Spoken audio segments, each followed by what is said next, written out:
Assalamualaikum warahmatullahi wabarakatuh. Selamat pagi dan salam sejahtera bagi kita semua. Hari ini saya akan mempresentasikan tugas seminar saya, yaitu dengan judul Evaluasi Pelaksanaan Keterampilan Dasar Mengajar Guru pada Mata Pelajaran PKN di kelas 5 SD Negeri 46 Kendari. Kemudian perkenalkan, nama saya Ahmad Hayudin, NIM A1G119080. Untuk mempersingkat waktunya, langsung saja di sini saya akan mempresentasikan tugas seminar saya. Adapun yang pertama yaitu pendahuluan. Dalam pendahuluan itu terdiri dari latar belakang. Dalam latar belakang ada 4 poin utama yang akan dibahas. Pada poin pertama yaitu tentang kegiatan belajar mengajar yang meliputi aktivitas yang memberikan materi pelajaran kepada siswa. Jadi yang memberikan materi pelajaran kepada siswa yaitu guru, di mana tujuan guru memberikan materi pelajaran kepada siswa agar siswa itu memiliki kecakapan dan pengetahuan dan bermanfaat bagi siswa di suatu hari nanti. Kemudian pada poin kedua ini dijelaskan bahwasanya seorang guru harus mempunyai keahlian dalam mengajar. Karena kegiatan belajar mengajar itu tidak akan tercapai jika gurunya itu tidak terampil dalam melaksanakan keterampilan dasar mengajar. Karena tujuan pembelajaran itu yaitu kegiatan yang diperoleh oleh siswa dari satu atau lebih dalam kegiatan pembelajaran. Sehingga penting sekali bagi guru untuk menguasai keterampilan dasar mengajar itu. Kemudian pada poin ketiga menjelaskan bahwasanya hasil penelitian terdahulu yang dilakukan oleh Isaac Weno dengan judul penelitian evaluasi pelaksanaan keterampilan dasar mengajar guru dalam peningkatan profesionalisme itu sudah dikategorikan baik. Akan tetapi dalam pelaksanaan keterampilan dasar mengajar masih ada keterampilan yang belum dilaksanakan secara maksimal. Kemudian pada poin keempat menjelaskan bahwasanya kegiatan keterampilan dasar mengajar itu sangat diperlukan pada pembelajaran PKN. Kenapa sangat diperlukan? Karena tujuan dari pembelajaran PKN yaitu untuk membentuk sikap dan moral siswa. Sehingga penting sekali bagi guru untuk menguasai keterampilan dasar mengajar, apalagi pada mata pelajaran PKN. Sehingga pada slide ketiga yaitu akan menjelaskan tentang batasan masalah, rumusan masalah, serta tujuan penelitian. Batasan masalah itu tentang pelaksanaan keterampilan dasar mengajar guru pada mata pelajaran PKN di kelas 5 SD Negeri 46 Kendari. Adapun rumusan masalahnya itu bagaimana evaluasi pelaksanaan keterampilan dasar mengajar guru pada mata pelajaran PKN. Kemudian rumusan masalah, tujuan penelitiannya yaitu untuk mengevaluasi pelaksanaan keterampilan dasar mengajar guru pada mata pelajaran PKN. Di sini saya jelaskan bahwasanya saya akan mengevaluasi guru tersebut, guru kelas 5, apakah dalam pelaksanaan keterampilan dasar mengajarnya itu sudah dilaksanakan secara maksimal atau belum. Kemudian manfaat penelitian. Manfaat penelitian ini ada 3. Yang pertama bagi guru, kemudian bagi sekolah, serta bagi penulis.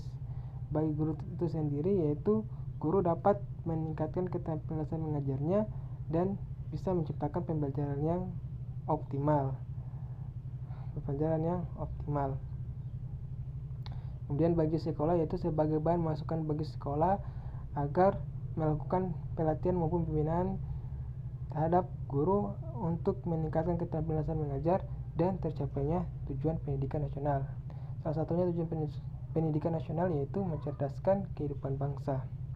Sehingga di sekolah itu harus ada pembinaan maupun pelatihan terhadap guru-guru.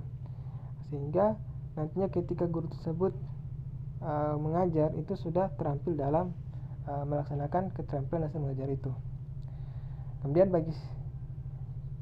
bagi penulis yaitu sebagai bahan masukan sebagai wawasan maupun pengetahuan agar ketika penulis menjadi guru, bisa menjadi guru yang profesional. Kemudian kita masuk pada tujuan pustaka yang meliputi kajian teori. Dalam kajian teori dijelaskan ada dua. Yang pertama, konsep keterampilan dasar mengajar dan konsep pembelajaran PKN. Konsep keterampilan dasar mengajar ini terdiri dari dua. Yang pertama itu pengertian dari keterampilan dasar mengajar dan komponen keterampilan dasar mengajar. Pengertian dari keterampilan dasar mengajar yaitu keterampilan yang harus dikuasai oleh guru, di mana guru harus menguasai keterampilan tersebut, apalagi bagi guru sekolah dasar. Adapun komponen keterampilan dasar mengajar itu terdiri dari 8. Yang pertama, keterampilan membuka dan menutup pelajaran, keterampilan menjelaskan, keterampilan mengadakan variasi, keterampilan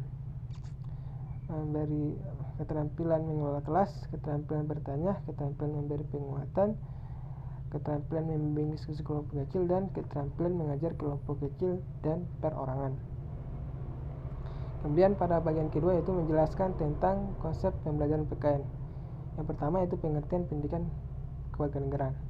Pendidikan kewarganegaraan adalah pendidikan yang mengingatkan kita tentang nilai dan hak kewajiban suatu bangsa, maka agar tidak melenceng dari apa-apa yang diharapkan, maksudnya tidak melenceng dari Pancasila. Kemudian tujuan PKN, kita tahu bahwa salah satu tujuan PKN yaitu berpartisipasi secara cerdas, bertanggung jawab, dan bertindak secara sadar dalam kegiatan bermasyarakat, berbangsa, dan bernegara. Kemudian kita masuk pada bab ketiga yaitu metode penelitian. Di dalam metode penelitian ini ada 3. Yang pertama, metode pengumpulan data, jenis penelitian, serta teknik analisis data. Metode pengumpulan data itu ada 2 data yang saya akan teliti. Yang pertama, data primer dan data sekunder. Data primer adalah data yang diolah sendiri oleh peneliti, sedangkan data sekunder itu data yang diperoleh di lapangan ataupun tempat penelitian kita. Data primer terdiri dari 2. Yang pertama, observasi dan wawancara. Observasi adalah pengamatan secara langsung yang dilakukan oleh peneliti untuk mengetahui bagaimana pelaksanaan keterampilan mengajar itu dengan mengamati proses pelaksanaan. Kemudian wawancara. Wawancara ialah proses tanya jawab antara peneliti dan informan yang tujuannya untuk mengumpulkan informasi terkait dengan masalah yang akan dibahas atau penelitian yang dibahas. Kemudian data sekunder yang terdiri dari dokumentasi. Kita tahu bahwa dokumentasi adalah suatu bentuk pencatatan untuk mengetahui bahwasanya penelitian itu telah dilakukan di tempat itu atau sekolah itu. Kemudian yang kedua yaitu jenis penelitian. Jenis penelitian yang saya pakai adalah penelitian kualitatif. Penelitian kualitatif ini adalah penelitian yang mencari sebuah fakta atau kebenaran berdasarkan fenomena yang ada di lapangan. Kemudian yang ketiga yaitu teknik analisis data.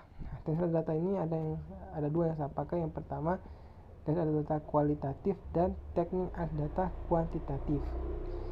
Teknik analisis data kualitatif itu ada 3 tahap menurut teori Miles and Huberman.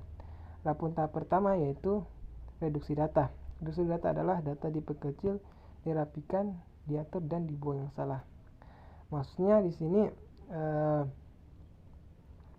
ketika kita sudah memperoleh hasil penelitian melalui observasi maupun wawancara, hasil-hasil tersebut kita reduksi lagi. Kita lihat apakah sudah sesuai dengan masalah yang kita bahas atau belum atau tidak. Kalau tidak sesuai, maka data-data tersebut dibuang, jangan dimasukkan di dalam hasil penelitian kita. Setelah kita reduksi data tersebut, maka kita sajikan. Tahap kedua itu sajikan data dalam bentuk deskriptif verbalitas, yaitu dalam kata-kata maupun tulisan. Setelah kita sajikan data tersebut, maka kita verifikasi lagi, maksudnya penelitian kembali apakah data tersebut adalah sudah benar atau belum. Nah, seperti itu. Apakah sudah sesuai dengan penelitian kita. Nah, jika ada kesalahan maka kita sajikan ulang lagi, kita perbaiki lagi, kemudian kita sajikan, seperti itu. Kemudian yang kedua itu adalah data kuantitatif, yaitu menggunakan skala Goodman untuk mengukur kemampuan guru dalam melaksanakan keterampilan mengajar. Itu dengan rumus jumlah skor yang diperoleh dibagi dengan jumlah skor maksimal lalu dikali 100. Mungkin itu saja yang bisa saya sampaikan. Atas kurang lebihnya saya ucapkan terima kasih. Wabillahi taufiq wal hidayah. Wassalamualaikum warahmatullahi wabarakatuh.